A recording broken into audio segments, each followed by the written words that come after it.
అది కాంగ్రెస్ పార్టీ ప్రవేశపెట్టిన పథకం కాదా ఈ దేశంలో?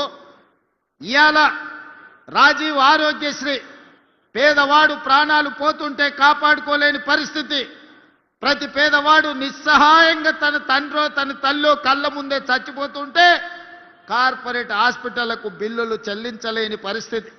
అందుకే ఆనాడు కాంగ్రెస్ పార్టీ రాజీవ్ ఆరోగ్యశ్రీ పథకాన్ని తీసుకొచ్చి ఆనాడు 2005-06లో 2 లక్షల రూపాయలు ఉచితంగా ప్రభుత్వం వైద్యానికి అందించింది.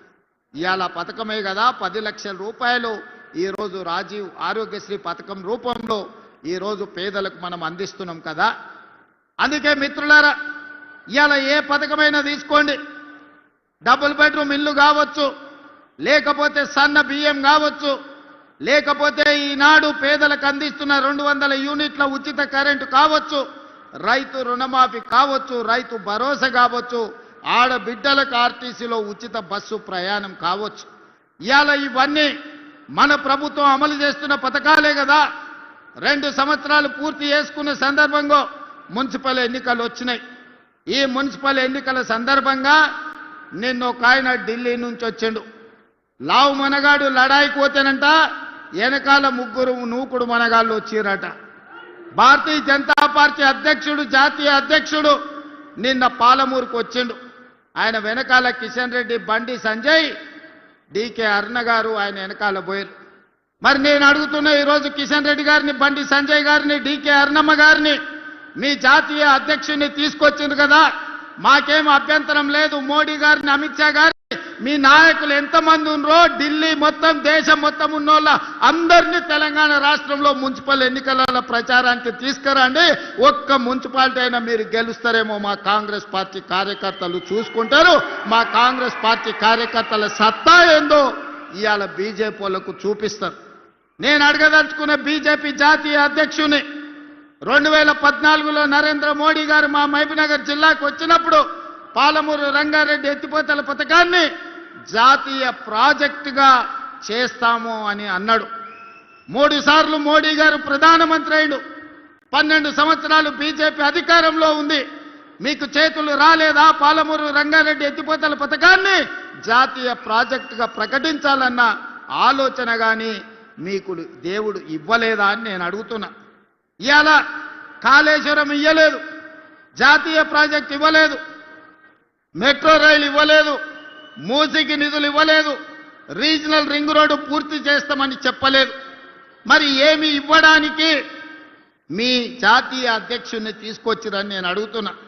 ఎన్నికల సందర్భంగా మా పొన్నం ప్రభాకర్ గారు చెప్పిండ్రు, బీజేపీ ఏమిచ్చిందా అంటే గాడిద గుడ్డిచ్చిందని పార్లమెంట్ ఎన్నికల్లో చెప్పిండ్రు.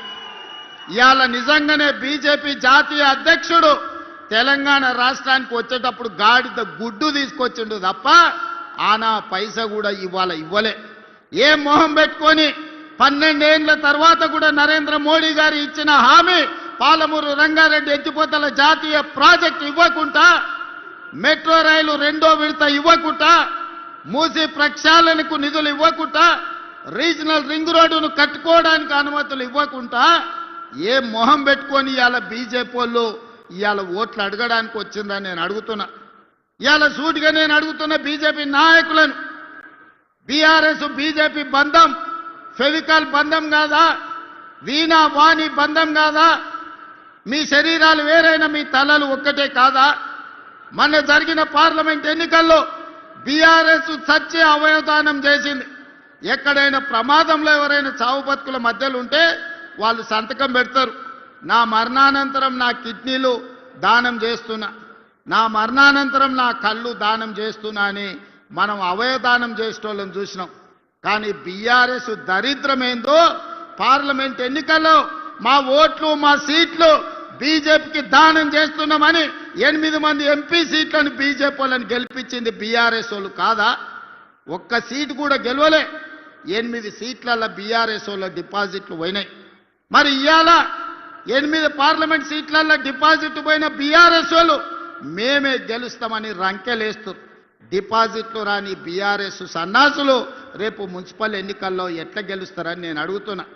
ఎందుకు మీరు ఆలోచన చేయొచ్చు, బీఆర్ఎస్ వాళ్ళు ఎందుకు బీజేపీకి ఓట్లు వేయించారని. దోపిడీ చేసిండ్రు, వేల కోట్ల రూపాయలు కొల్లగొట్టిరు.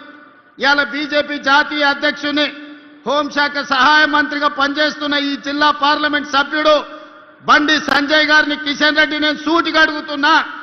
కాళేశ్వరాన్ని ఏటీఎంగా మార్చి వేల కోట్లు కొల్లగొట్టిందని అమిత్ షా, నరేంద్ర మోడీ గారు తెలంగాణ రాష్ట్రంలో అన్నమాట వాస్తవం కాదా?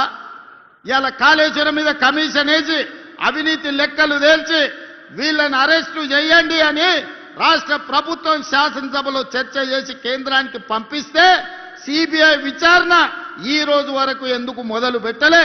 దీనికి సమాధానం బండి సంజయ్, కిషన్ రెడ్డి చెప్పాల్సిన అవసరం లేదా? వేల కోట్లు కొల్లగొట్టిన కాళేశ్వరం, 1,00,000 కోట్లు పెట్టి కట్టిన కాళేశ్వరం 3 ఏళ్లలోనే కూలే